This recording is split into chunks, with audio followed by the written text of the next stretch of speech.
Bagian terpenting dari sebuah penelitian adalah proposal penelitian. Proposal penelitian yang baik tentu ada elemen-elemennya, ada kriteria-kriterianya. Nah, pada kali ini saya akan membahas tentang beberapa hal penting yang terkaitan dengan proposal. Selamat datang di channel Tirta Musitama bersama saya Tirta Musitama. Di channel ini Anda akan mendapatkan informasi, tips tentang sukses belajar di perguruan tinggi, baik itu yang di level skripsi ya, di S1, mungkin juga bisa aplikatif untuk yang S2 maupun S3, khususnya karena ini berkaitan dengan penelitian yang sifatnya lebih universal. Dan saya ucapkan terima kasih ya kepada teman-teman yang sudah berkontribusi pada berkembangnya channel Tirta Musitama ini. Semoga Anda semakin dapat mendapatkan manfaat. Baik, selamat juga para pejuang skripsi yang sudah ada tahapan-tahapannya sekarang. Apakah di proposal, hebat, sudah penelitian, atau bahkan sedang menunggu ujian penelitian, atau menunggu ujian skripsinya, atau bahkan sudah menjadi sarjana menunggu sudah. Wah, keren banget ya, senang banget. Nah, langsung saja saya ingin mendiskusikan tentang topik yang kali ini akan kita bahas. Apa sih bagian penting dari sebuah proposal penelitian? Karena proposal penelitian ini adalah core ya, inti awal dari suksesnya penelitian teman-teman. Baik itu penelitian secara umum ataupun dari level S1, S2 maupun S3. Karena tanpa proposal atau tanpa suatu rencana hal yang ingin diteliti, ingin dicapai, tentu tidak akan kemana-mana. Nah, langsung saja, Prof. Tirta, apa sih? Jangan kelamaan. Baik, siap. Yang pertama adalah topik dan judul. Nah, tentu untuk membuat sebuah proposal yang baik, kita harus tahu dulu topiknya apa. Nah, topik ini lebih luas dari judul ya. Sering orang para mahasiswa itu judul dulu Prof atau topik dulu ya. Mau bikin proposal judulnya apa ya gitu. Nah, terserah sih cara-cara seperti itu ya. Walaupun judul ini sebenarnya bisa juga belakangan, tapi menurut saya yang paling penting pertama kali dari sebuah proposal adalah topiknya. Jadi temanya apa sih yang kamu mau teliti? Suatu hal yang lebih besar gitu. Nah, tentu karena bidang ilmu teman-teman ini berbeda-beda ya. Saya bidangnya sosial humaniora, hubungan internasional, juga ada sosial humaniora yang lain ya. Bisnis internasional, bisnis gitu ya. Itu adalah bidang yang saya geluti ya, keahlian saya. Tentu mungkin ini bisa ditiru ya, direplikasi untuk bidang-bidang yang lain. Jadi topiknya apa? Pilih dalam satu bidang kajian teman-teman ya, bidang studinya, hubungan internasional. Topiknya apa? Saya sendiri fokus di ekonomi politik internasional. Oke, pilih topiknya di ekonomi politik internasional. Tapi masih terlalu luas kan untuk ekonomi politik internasional, pilih lagi yang lebih dalam, lebih spesifik, lebih kecil lagi. Misalnya, bidang peran perusahaan multinasional. Wah, MNC. Keren kan? Multinational Corporation atau MNC, perusahaan yang sudah menjadi salah satu aktor non-negara yang sangat penting dalam hubungan internasional kali ini. Nah, mungkin itu udah lebih spesifik. Nah, kamu ingin lihat tuh, misalnya topiknya peran perusahaan multinasional dalam apa? Nah, kasusnya misalnya apa? Dalam peristiwa apa, kejadian apa, atau fenomena apa, gitu ya.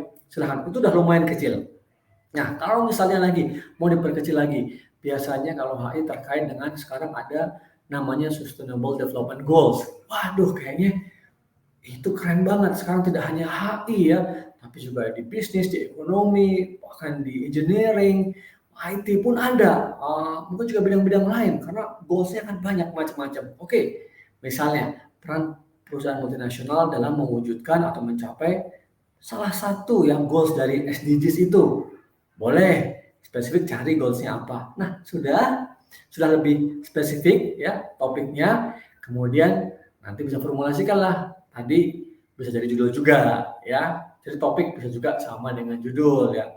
Tetapi topik lebih besar daripada judul. Nah, silakan diaplikasikan ke bidang masing-masing ya. Jadi silakan pilih. Intinya yang pertama adalah pilih topik dan judulnya nanti mengikuti. Judul bisa berubah, tapi kalau bisa topik itu di awal udah pas gitu, udah firm gitu ya.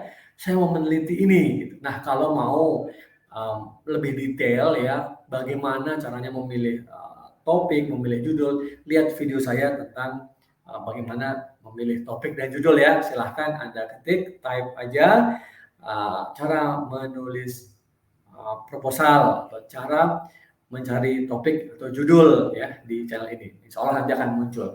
Nah itu yang baru yang pertama, Prof. Apa kemudian yang kedua? Nah setelah ketemu temanya ya dan juga bisa diturunkan dalam judulnya itu, terus Anda lihat apa sih fenomena-fenomena yang terjadi di seputar topik itu. Ya. Nah, ada yang tanya tuh, Prof, fenomena apa? Ya kira-kira sederhananya adalah peristiwa-peristiwa, kejadian-kejadian ya, yang terkait dengan topik tertentu itu. Ya, fenomena tertentu lah, misalnya fenomena alam, kejadian alam, misalnya banjir, angin puting beliung, gempa bumi, hujan deras, tanah longsor, itu fenomena-fenomena. Nah, tentu karena ini sosial humaniora, terkait dengan tadi salah satunya adalah peran perusahaan multinasional, apa fenomena di seputar itu? Nah, misalnya dipilih perusahaan multinasional yang bergerak di extractive industry, perusahaan pertambangan misalnya salah satunya, atau perkebunan, atau agriculture misalnya gitu ya. Apa yang dia lakukan dalam konteks mencapai SDGs itu?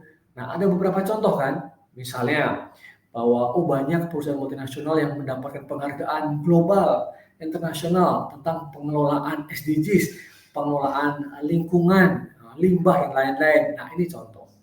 Atau juga misalnya, itu kan contoh kasus sukses. Misalnya kasus yang menyeramkan atau hal yang negatif ya.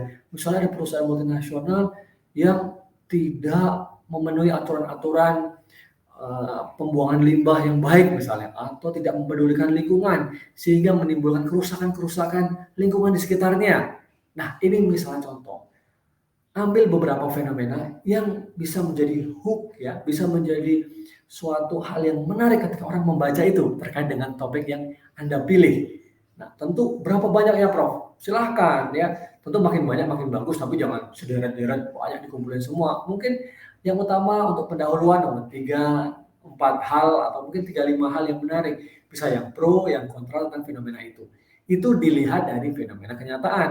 Nah, nanti untuk menjadi sebuah fenomena penelitian, tentu harus dilihat apakah fenomena-fenomena itu ya, nanti layak untuk diteliti dan apa sih kemudian masalahnya.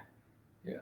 Saya selalu menyampaikan di video-video saya sebelumnya atau yang lain bahwa fenomena itu tidak semua harus diteliti. Kalau fenomenanya mungkin baik-baik saja, tidak jadi masalah ya tidak jadi masalah kan, apalagi tidak jadi masalah penelitian gitu.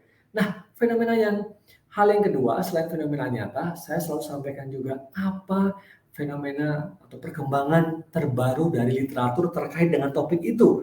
Ya, ini hal yang juga menarik untuk dimasukkan, didiskusikan di bagian pendahuluan ya, khususnya bagian latar belakang. Karena di situ adalah Anda harus menyampaikan kenapa penelitian ini penting, ya diteliti gitu ya.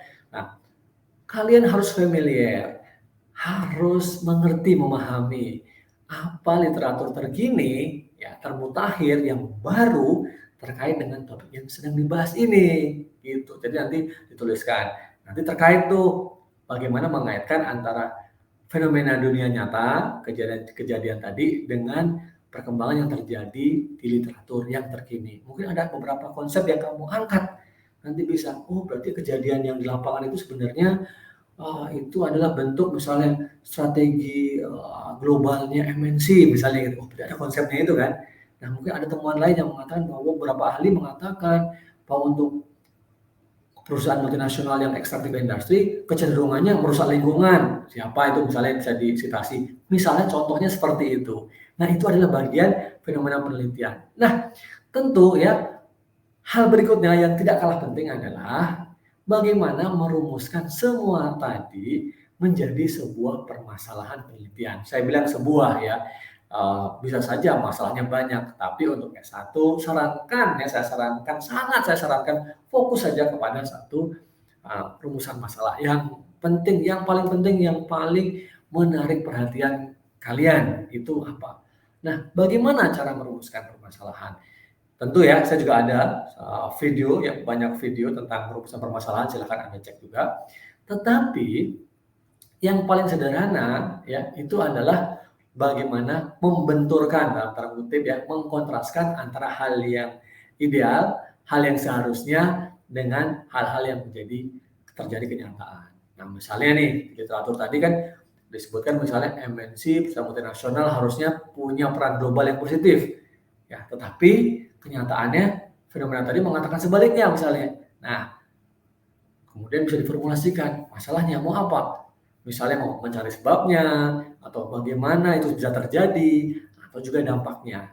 Nah, itu adalah beberapa hal ya, poin-poin penting dalam menyusun proposal khususnya di bagian pendahuluan. Tentu ya, hal tersebut bukan satu-satunya ya.